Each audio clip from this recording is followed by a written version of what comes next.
All right, I'm back. Excuse me.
All righty, sounds good.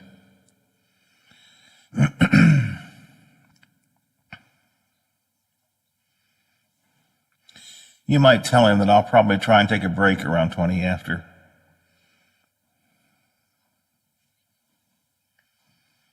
Trying to stay formatted. Excuse me.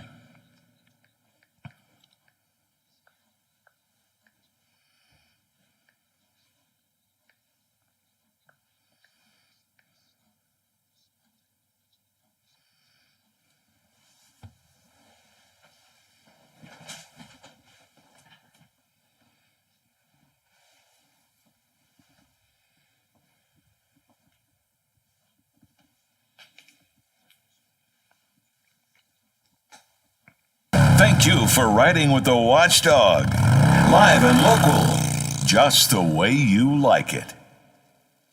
Live and local conversation for the Ohio Valley continues shortly, here on the Watchdog Morning Show with Howard Monroe.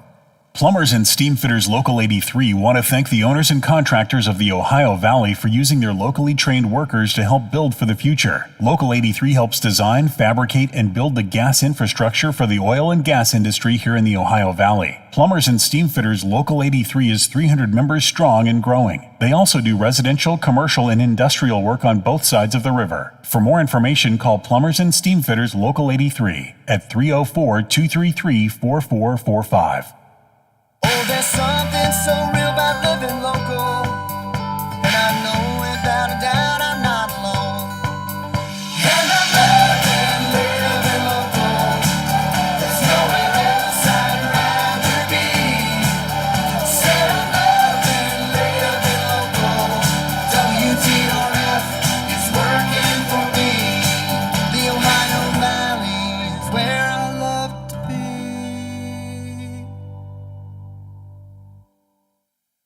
There are times when you shouldn't ignore what your body is telling you, and you need to seek medical care. At Wheeling Hospital, we want you to know that we are taking every precaution to make your visit as safe as possible. We're screening visitors using the latest infection control technologies, offering telehealth for physician visits, and more. This is true throughout our campus, in our ER trauma center, our physician offices, surgical center, and on our patient floors. The pandemic isn't over, but be assured that at Wheeling Hospital, we are here when you need us. Hello, everyone. From the Watchdog, I'm Darnell Foster with a look at your local weather forecast for your Friday. Mostly cloudy skies, breezy, a high near 49. Showers likely through the overnight with a low of about 41 degrees. A mild Saturday with temperatures in the upper 50s for daytime highs under mostly cloudy skies. Have yourself a great day, everyone. From the Watchdog, I'm Darnell Foster. The views and opinions expressed on the following program are not necessarily those of this station or its sponsors.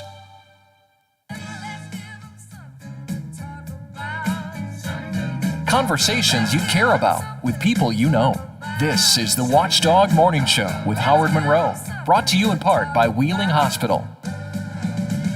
Clear and sunny skies at the Wheeling, Ohio County Airport, where the temperature is 30 degrees.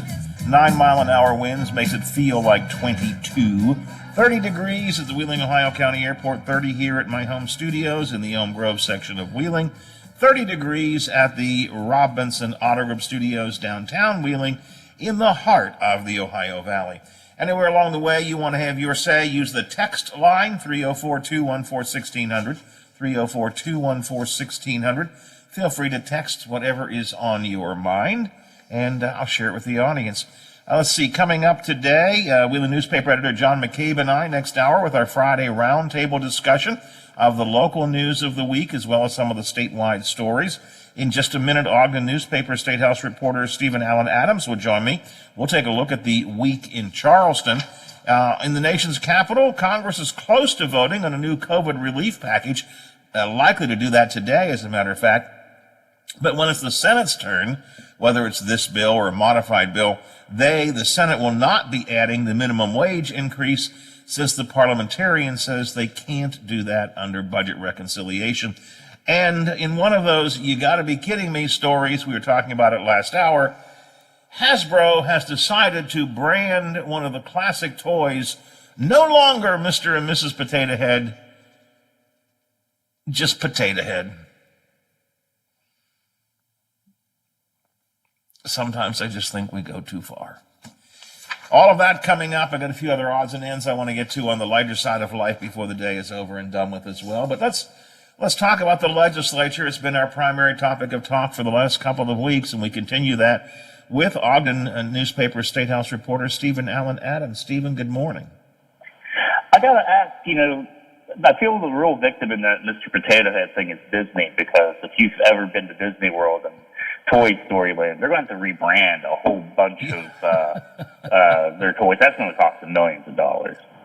Yeah, I just, I'm serious about this. I'm very sensitive to the need to be more inclusive in our society and be more aware of transgender things and so on. But, Mr. Potato Head and Mrs. Potato Head, well, they are Mr. and Mrs. Potato Head. I mean, but they're going to take the surnames off, just call them Potato Head now. Just Potato Head. I suppose you have to put a person and a long hair on one and call them Mrs., but I don't know. Sometimes I just don't get it. Look, I'm probably going to get in trouble here, but hasn't the Potato Head always been sort of transgendered? You could always take its lips and nose and mouth off and interchange it. So, I feel like it was way ahead of its time. Stephen, that's actually a tremendously good point. You're right. It was always transgender. It could change from one to another at the drop of a mouth. Yeah, that's extremely good thinking. The marketing department should send me some residuals from coming up with that idea. Of course, in the early days when Mr. Potato Head first came out on the market, and it was actually before I was even born, which really means it was old, 70 years ago. The plastic potato head didn't come with it. You got the glasses and the nose and stuff, but you had to, I'm not joking, you had to bring your own potato. Yes, I've seen those old commercials. Yeah. You get a spud from underneath the sink, and then you would have the glasses and the nose and the eyes, and you could put in. So we should be lucky at least that we have the plastic potato head, I suppose. Hey, Stephen, did we get a income tax reduction bill from the governor yesterday? He said at his town hall on Wednesday night that he thought he'd probably have one ready by the next day, which would have been yesterday. Have we seen one yet? No, there was certainly nothing introduced yesterday. I've not had a chance to peruse this morning's bills. They're slated to be introduced in the House and the Senate. So it's possible it's there, but I talked to some lawmakers yesterday that would definitely be in the know, and they didn't want to talk on the record, but they're in the know they're the type of people that if you're preparing a tax plan, that these are the people you would probably rope into those conversations. And they haven't even seen any hard drafts of what these proposals are. And that's very interesting because we are, almost 1/3 of the way through the legislative session. As of Monday, Monday will be day 20, and it's a 60-day session. And mind you, things are moving quick. In fact, some would say way too quick, considering time constraints and the fact that obviously the public's not allowed in the building, and transparency's not necessarily on purpose, but it sort of seems that way. It's hard to keep track of things, even for me, and I am in the building. But people haven't seen this bill yet that would possibly be mending and voting on it later on in the session.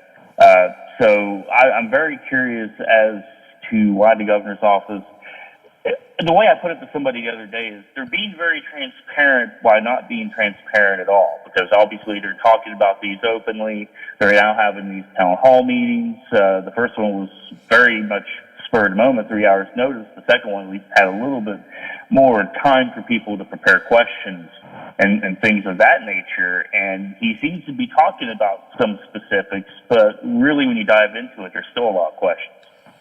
He's talking about the broad specifics, but we still don't have the detail. For example, with the sales tax, I mean, he's talking about there's going to be a sales tax increase of some kind to help offset the loss of revenue, sales tax increase among other things. But as of at least the Wednesday night town hall, he was still saying might be 1.5%, could be up to 1.9% increase. So well, that's right. We've got the broad sense of it, but not the details. Yeah. It's gotten, in some cases, it's gotten less clear, and the sales tax is a good example of that. I believe when he first announced it during his state-to-state meeting, he had it at a hard 1.5% increase. Now, there seems to be a sliding scale between 1.5% and 1.9% on that sales tax. And keep in mind, if you live in a city that adds on another cent to that sales tax or another percentage point, it's going to be higher than that for you depending on where you live. But, we still don't know what that scale means. Does he mean total sales tax, or is it just going to be on certain items? Since the state, he walked back saying that he was going to institute a wealth tax. He sort of shifted to calling that a luxury tax. We don't necessarily know what that means. We don't know, what would be taxed, a luxury tax, what size of yacht, what size of airplane. And the better question is, we don't have a ton of millionaires, and he's the only billionaire in the state that I'm aware of. But who is buying these things in the state of West Virginia? Yeah, and or the reverse of that, when he talks about a wealth tax, if you buy a high-end SUV, I'm not talking about buying a, big Mercedes, high class, but is that going to be a wealth tax? I mean, a luxury tax? Again, we don't, what's the point at which it becomes a luxury item? I don't know. I mean, I wonder if the governor even knows. So, again, broad strokes, but no details to it. The other thing is the tiering of the natural resources companies. Tax higher when they make more profits, lower when they have lower profits. I mean, conceptually, that I get that argument, but what is that going to do? Is it actually going to bring more money in, or actually less money in? I don't have any sense of that. No, I don't either, and we still don't even know what those rates would look like and what would be the triggers for when you raise them or when you lower them. A lot of things we don't know about that. The one thing we did kind of get some more specifics on, and I didn't get to cover the first town hall meeting, but I watched the second one, and Dave Hardy, the Secretary of Revenue, was there, and we did get kind of more specifics. They keep saying this is going to be revenue neutral, and they did try to lay out a roadmap for how that's possible. They're projecting between $60 million and $80 million per growth. I think some of that is through just cutting the income tax. So there's a lot of questions about that. They're talking about the legislature cutting $25 million from the budget, that's going to be interesting to see, especially if they end up passing the intermediate appellate court. That's going to add about a $8 million annual cost to the budget. So I'll be curious to see exactly how to do that. They're talking about cost savings by eliminating state employee positions through attrition and retirement. They expect $10 million in savings from that. They're going to keep the budget flat for the next 3 years. So they're talking about ways that they think they can get to, because keep in mind, as has been stated repeatedly, the personal income tax brings in more or less about 43% of the total of the general revenue budget. That's a big chunk. In good years, it's usually around 2 million, 2.5 billion, I should say, not million. So they got to find some way to cushion that loss of that revenue. Whether these initiatives and ideas get you there or not, some people are skeptical. Stephen, I know this year it's a lot harder to have individual conversations with legislators because of all the COVID restrictions and the way that they're working. But have you?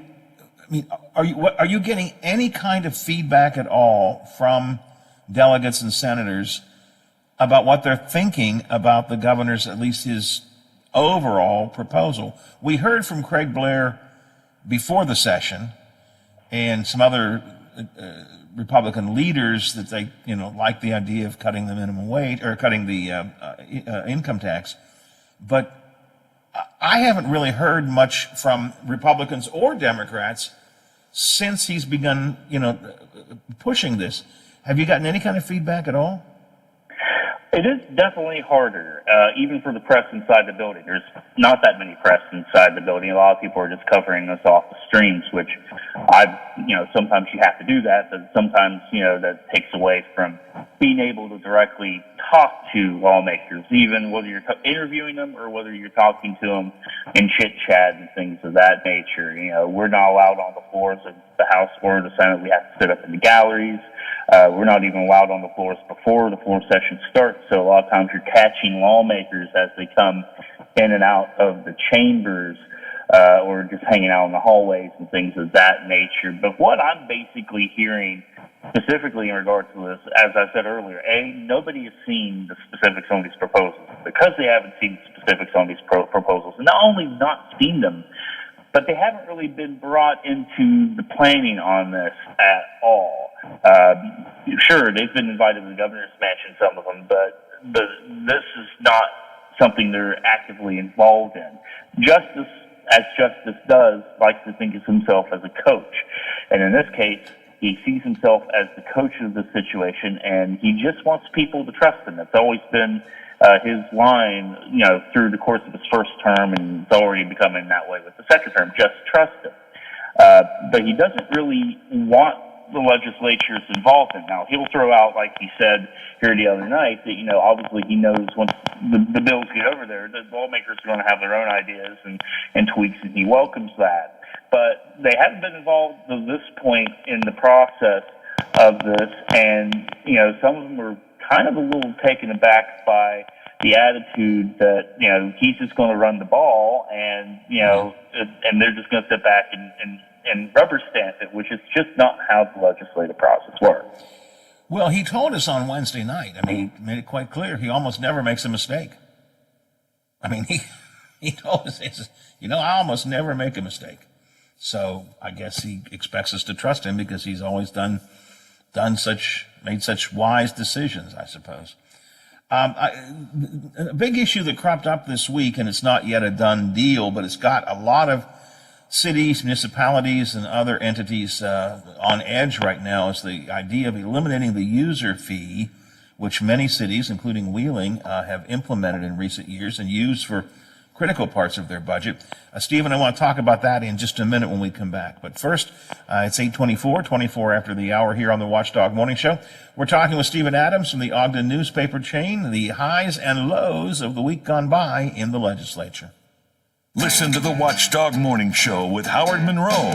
Weekday mornings 7 to 10 a.m. Only on the Watchdog. Live and local talk radio, just the way you like it. Hey man, what can I get you? Yeah, can I have 2 Coors Lights? You got it. Hey Mike!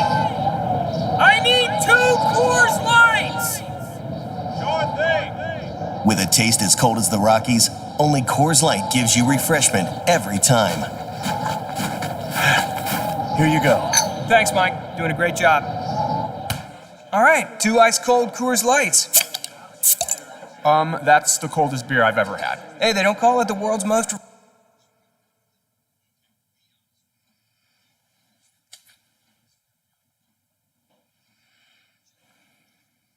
Man, that's pretty amazing. I know, right?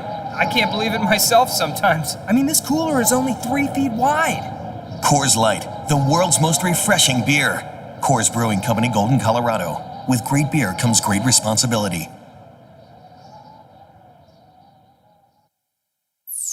Now's a great time to go Toyota for reliability, value, and style. And RAV4 is the #1 selling SUV in America over the last year, with available all-wheel drive in gas or hybrid models. Now, get up to $1,000 cash back from Toyota through March 1st. For more offers, shop Toyota's official website for deals. Buy at Toyota.com. Then see your Toyota dealer. Go Toyota, and let's go places. Shady Side. The Watchdog is protecting your yard. Join Howard Monroe, Hoppy Kercheval, Bill DeFabio, and Big Rick for the best live and local talk in the Upper Ohio Valley and beyond. Shady Side trusts the Watchdog. There's a time and a place for everything, including a different point of view. This is that time and place. You're listening to the Watchdog Morning Show with Howard Monroe, brought to you in part by Wheeling Hospital.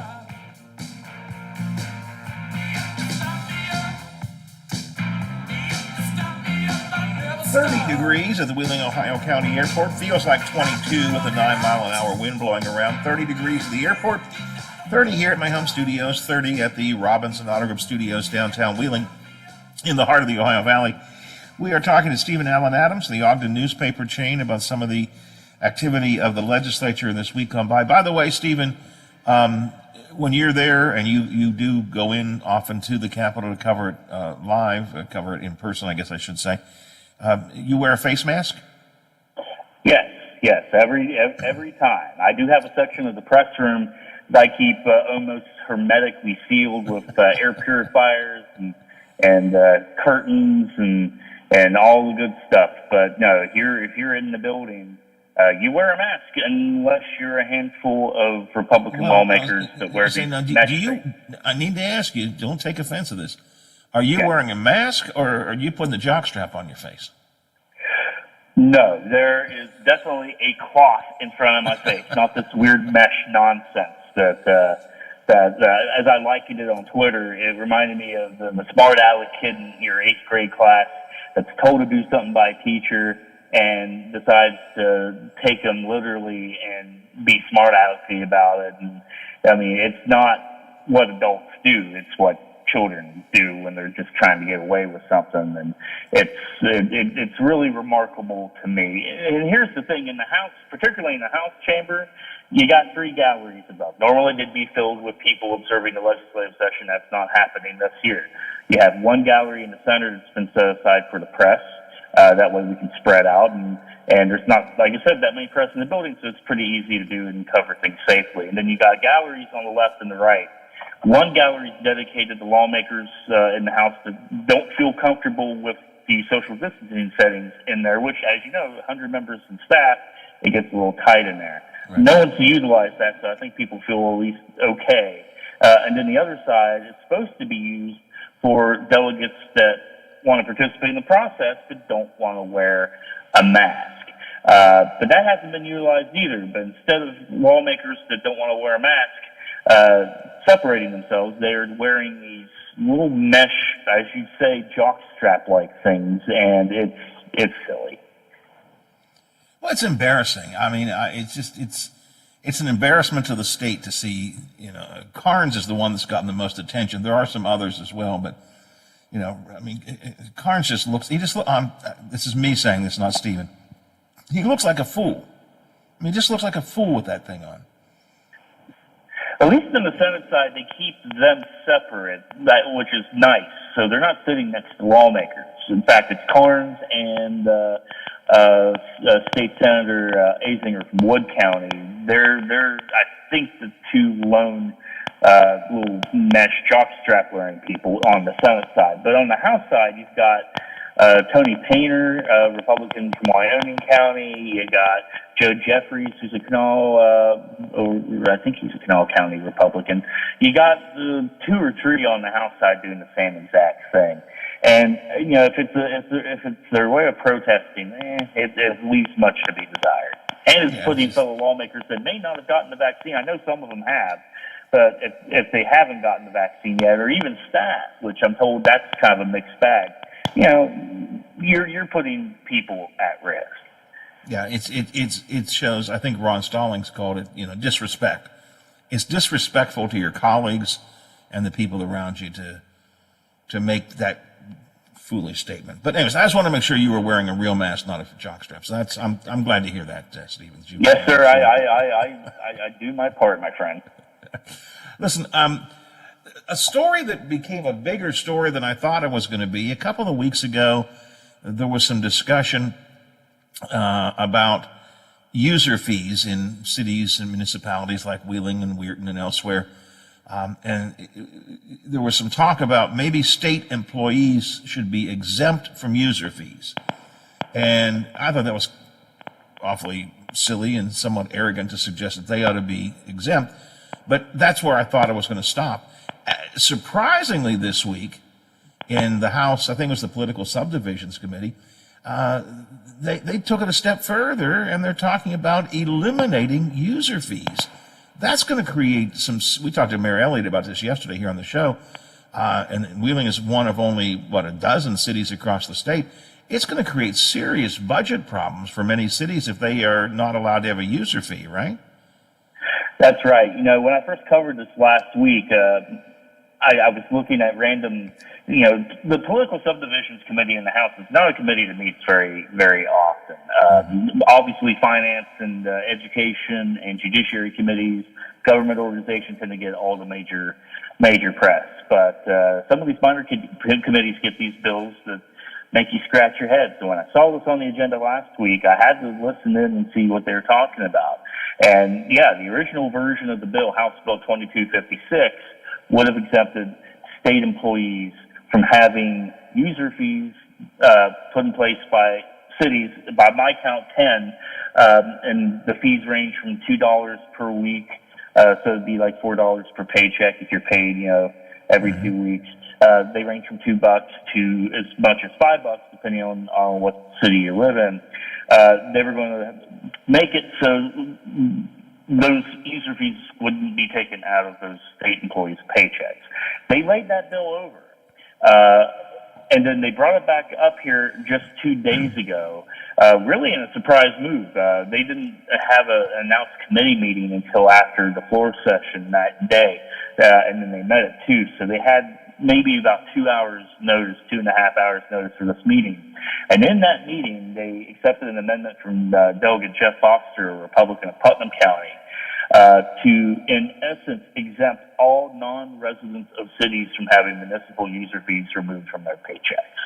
And that passed with some bipartisan opposition. You had, obviously, people like, for example, Sean Fluharty, the House Minority Whip in Ohio County delegate. You had Erica Storch, the other Republican Ohio County representative there. You had John Kelly from Wood County. He's a Republican. Bill Anderson, the Republican from Wood County. They voted against this bill and the amendment in order to push this forward. But it's going forward, and it's going over into the House Finance Committee. Now, I have it on pretty good authority. I think it's going to sit over there for a little while, but because I think there's a lot of consternation. I have a story coming out this weekend where I talked to numerous lawmakers, including Fluharty. I talked to Vernon Christie's Republican from Wood County and the vice chair of House Finance, and I talked to Ryan Wells, state senator representing 1st District out of Brooke County. And there is a lot of consternation about this particular bill. They see it as an attack the constant attack you see in the legislature sometimes of the rural versus the urban. And I don't think it's going to go very far, especially now that it's getting attention. The cities are hollow. Yeah, I think the cities are starting to get really concerned about this. In the city of Wheeling, 50% of the user fee money goes for police operations, not operations, but for police use. Let me put it that way. It's both for infrastructure as well as for operations. 50% goes for infrastructure. You take that away, the city's built its plans for the new police station, for example, on income from the user fee. That goes away, it could be terrible. I don't know what, I have not talked to Amy Schuler Goodwin.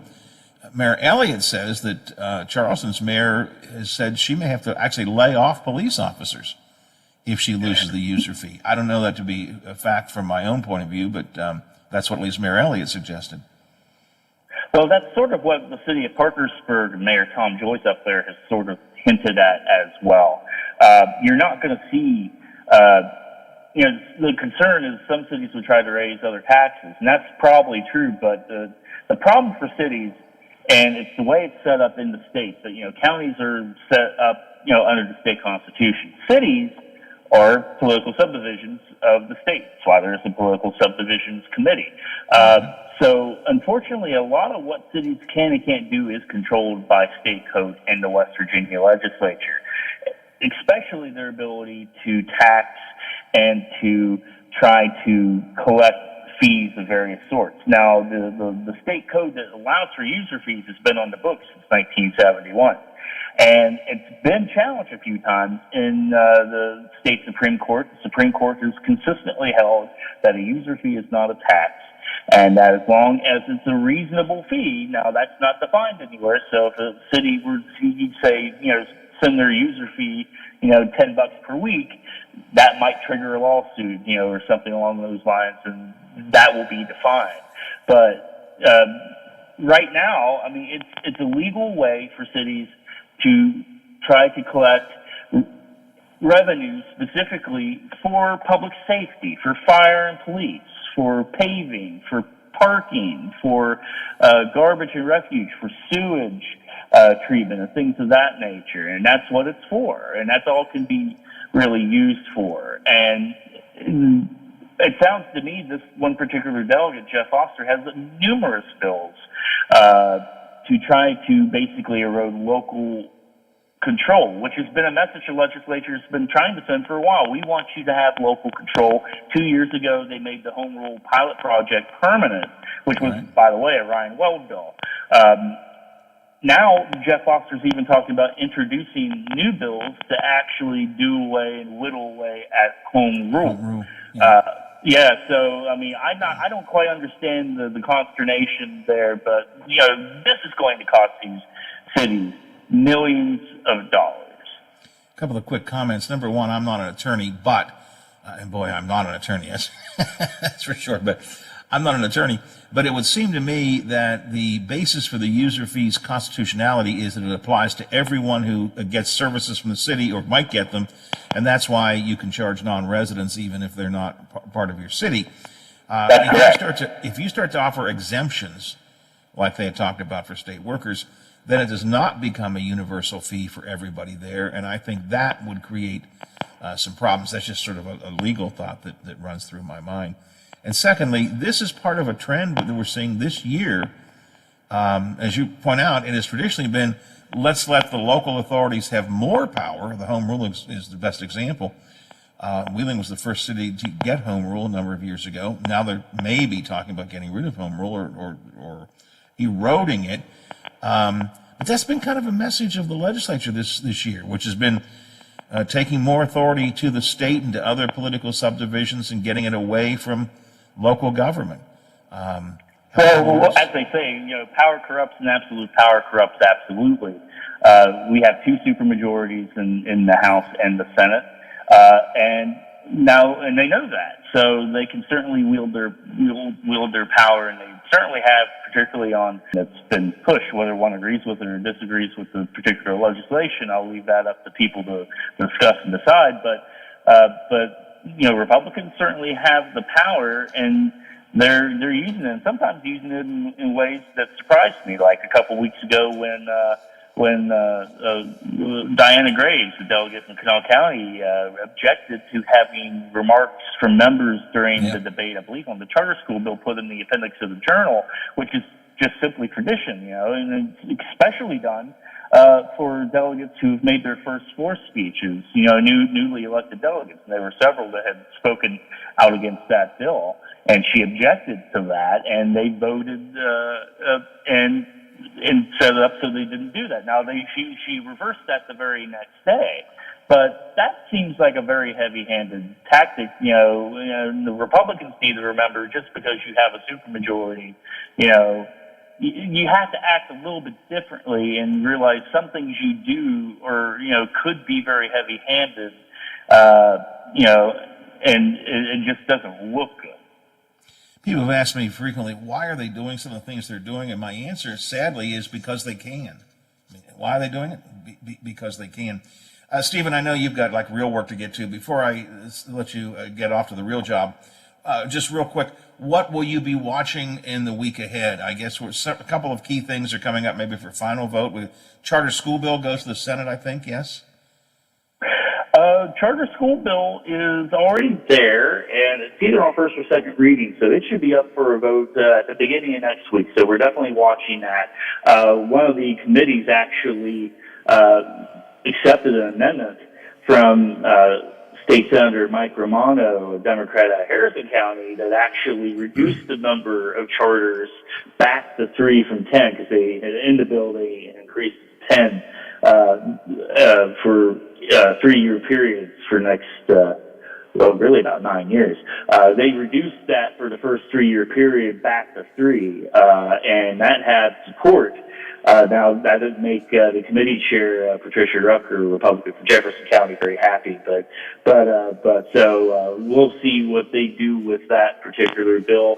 And today in the House, they're actually voting on Senate Bill 12, which is the bill that codifies language saying that public employees, and really specifically teachers, employees under contract with county boards of education, cannot do strikes or work stoppages, and has a few penalties in there in regards to how that would operate. And they're also taking up the bill that is dealing with the health department accountability. That's actually, I got it backwards. Senate Bill 11 is the work stoppage bill. Senate Bill 12 is the health department bill, which would actually make it so future rules developed by county boards of health would have county commissions basically weigh in on. Now, they changed that bill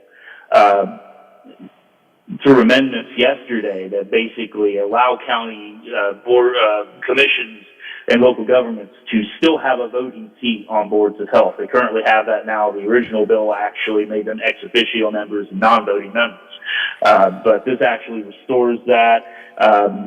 And there's a couple other things in there that basically does to try to deal with some of the things the Senate bill does. But that's up for a vote today. That's obviously being watched by local health departments, health organizations, even county commissions, because their organizations on the record saying that they don't really want that type of authority anyway. So those are things that are being voted on today. Yeah. And of course, we'll be waiting to see if we get an income tax reduction bill of some kind for consideration, because I have a feeling that whenever the governor sends it over, assuming he does, that it's going to be tinkered with a lot. So that's going to be an issue. That's going to take some time to work on it through as well. Stephen, I appreciate your time today. As always, good conversation. Look forward to reading you in the newspaper, and we'll probably talk again next week sometime. Thanks a lot. Thanks, Howard. Talk to you soon. Stephen Allen Adams, who is the Ogden newspaper's State House reporter, does a pretty good job of keeping track of things there, and I always enjoy having him on. A part of our coverage team out of Charleston with Brad McElhenney from Metro News, and Stephen from the Ogden Chain, and Mark Curtis from Next Star Media. And, of course, we've added some of the folks from Mountain State Spotlight to our team this year for coverage of what's going on in the legislature. Very important year this year. It's a terrible year, in my opinion, but an important one. So it's important that we keep on top of it and we're doing our best to give you as much information as we can. I know. Some of you are saying, yeah, you give us too much information, Monroe. For God's sake, stop talking about that legislature. But some pretty important stuff happening. All right, let's check some news from WTRF TV. And Tony's got the Morning Mountaineer report. And then I've got an interesting story coming out of California about some kids who were kicked out of school because of what their mother does as a second income job. Story's coming up on the Watchdog Morning Show. The WTRF Channel 7 News Update is brought to you by Thomas Auto Centers, Mall Road, St. Clairsville. Get the best deal at Thomas Auto Centers. Now it's time.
Excuse me.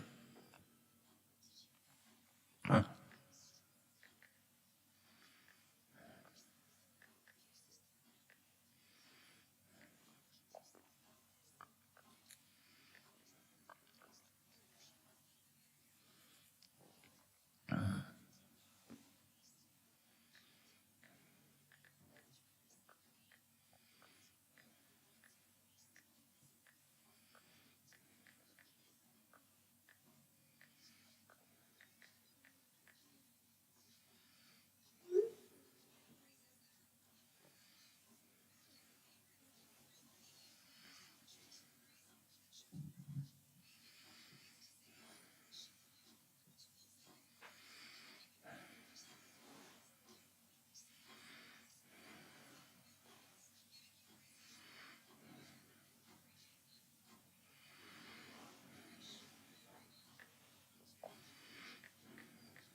However, he did not play in the first game against West Virginia, so that will be a significant difference.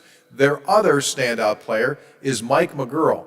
Now, this is a young Kansas State team. Consider this. McGurl is the only senior on this Kansas State team, and he went big earlier this week in that victory over Oklahoma, leading the Wildcats with 19 points. So this is not a game that West Virginia can take for granted, despite the fact that West Virginia won earlier this season in Manhattan. Pre-game coverage tomorrow here on the network. 3, tip set for 4. That is today's Mountaineer Report, brought to us by Kroger, the official grocer of WVU Athletics. I'm Tony Caridi on the Mountaineer Sports Network from Learfield, IMG College. This guy knows so much about sports. They base the Sports Almanac from Back to the Future off of his dream journal.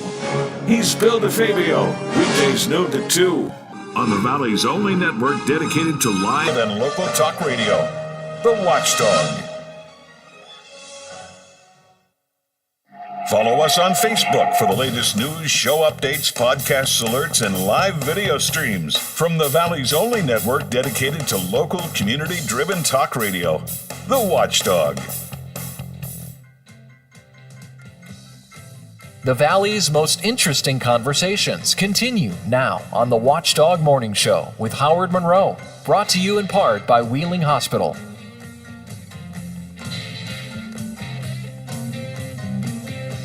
It's 8:51, 9 before the hour here as our big gig continues for a Friday, working our way closer and closer to the weekend, at least mine, in only an hour or so. Some of you sticking around for a little bit longer. Some of you have to work all the way till, later in the day. I'm sorry about that. 10 o'clock, I'm done. Gonna go find Teddy and play. It's a short day for him today. They got remote at their school today, and then it's a short day, so I get to play a little bit. Biff, interesting story here.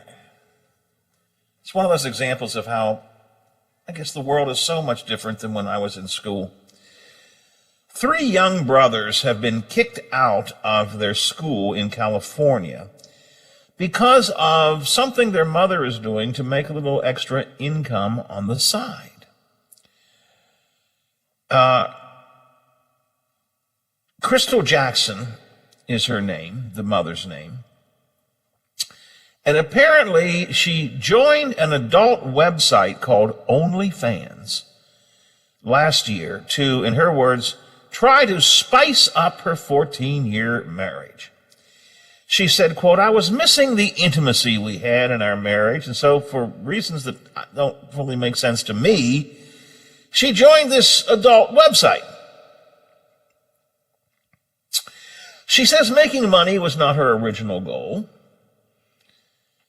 But within the first month, she had made $14,000 by posting risque photos and sexy stories on the website. And now, and holy mackerel, I maybe could write the stories. Nobody wants to see my pictures, but she and her husband are making $150,000 a month off of this website. She says, why, what I say is pretty tame, and it may well be, who knows, I don't know. I didn't go seeking it out, I'll tell you that. Apparently the problems began last July. Now, I want you to think about what I'm about to say, okay? The problems began last July when one of the fathers who has kids at this school found the woman's OnlyFans page and then reported her to the school. Now, Biff, what seems a little weird about that? Anything strike you as strange? Yeah, that it was a father that reported it? That the father was on the OnlyFans page. Exactly. I mean, wait a minute. This is not the kind of thing you just sort of stumbled across by accident, right? Yeah. Oh, I thought it was CNN. I'm sorry. I thought it was CNN. I didn't know. This is not the kind of site that you just happen to stumble across by accident. So this other father was playing around with the OnlyFans page, looking at risque photos and reading sexy stories. Word spread quickly. Ms. Jackson and some of the moms moved to get her sons expelled, including by anonymously sending a whole pack of her photos from the site to the principal, and it is a Catholic school, so the bishop got them as well. Can you picture the bishop, by the way? Oh, it was the email? Oh, my God! Father, forgive me, I am sinning right now. Their campaign was eventually successful. The school told the Jacksons their sons could no longer attend there. Quote, your apparent quest for high-profile controversy in support of your adult website is in direct conflict with what we hope to impart to our students. End quote. Now, the story I have in front of me here does not tell me if anything happened to the father. But it should. I grant you that apparently, and again, she says they're pretty tame. They're called risque photos, not nude photos. I don't know exactly what we're talking about here. I can make some educated guesses. But she posted these pictures, so I get that. But this father who found it, he was looking at them. And like I said, it wasn't by accident. You don't get to this kind of website by accident. This guy was trolling the internet looking for adult websites. So if the Catholic school, and Catholic schools have a right to set their standards, I don't quarrel with that. Although I feel bad that they're holding the kids accountable for the actions of mother and dad. But if they're going to do that for the kids, holding mother and dad accountable for having posted on that website, shouldn't the kids of the father who went to the website, shouldn't they be facing problems as well? I mean, am I wrong about that, Biff? I think, first of all, it's wrong to take it out on the kids because, I mean, yes. they had nothing to do with this, first of all. But, yeah, I mean, if you're gonna punish the mother and the father of the one set, then, I mean, certainly something has to be done about the other one. I mean, if he's on there too. Yeah. I mean, again, I'm with you. I think it's why holding the kids accountable for the sins of the parents, I think, is a terrible thing. And I'm not sure I would call it sins, but the parents, if that's the way the school wants to approach it, and it's a Catholic school, not a public school, so they can set their guidelines. If they want to say that we have a problem with these mom and dad posting these pictures on the website and these sexy stories, whatever they are, pretty tame sexy stories, says mom. If they want to hold the kids accountable for that, they shouldn't, but if they do, then you have to hold the kids of the father who discovered it accountable because he too was on the website. The fact that he wasn't posting pictures, and by the way, we don't even know that, who knows? Maybe he did. But the fact that he found the website and found them, and you know, Biffy and I, we never try to assume things, but can't you picture what happens? This guy's on this adult website. He's looking around. He's looking for some, if he's not looking for action, he's at least looking to find some things to watch, things to look at, right? Yeah. Can't you picture him? He's going, well, wait a minute. I think that's Mrs. Jackson. That's Bobby and Sally's mom. And you know as well as I do, he picked up the phone and called his friends. Bob, guess who's showing her boobs on a website? I mean, you know that happened. You know this guy didn't just suddenly say, oh my God, I'm blinded. I'm going to call the bishop right away. No, you know it didn't happen that way. So A, it's wrong for the kids to be held accountable for the parents. But if the kids are going to be held accountable for the parents, then the kids of the father who discovered this website and reported them, they need to be held accountable too, simply because he didn't find it by accident. And I guess if that's B, C is, holy mackerel, $150,000 a month from writing sexy stories on the website? Yeah. And they're pretty tame? Can you imagine the hard stuff? Cool. Probably double. Yes. I'm telling you, the world is different than was a kid. That's all I can say. It's 9 o'clock, Watchdog Morning Show. McCabe and I, Friday Roundtable, next. The Watchdog is FM 98.1, AM 1600 WKKX Wheeling, FM 97.7, AM 1370 WVLY Moundsville. The ABC News is brought to you by Thomas Auto Centers, Mall Road, St. Clairsville. Get the best deal at Thomas Auto Centers. Military aircraft struck targets in eastern Syria. Retaliation for an attack. All right, as far as I know, McCabe is next. Oh, actually, I did just get a text from him. He said, yes, he is on, so, okay. All righty, we will persevere then. I'm going to get some more tea. I'll be back in a minute.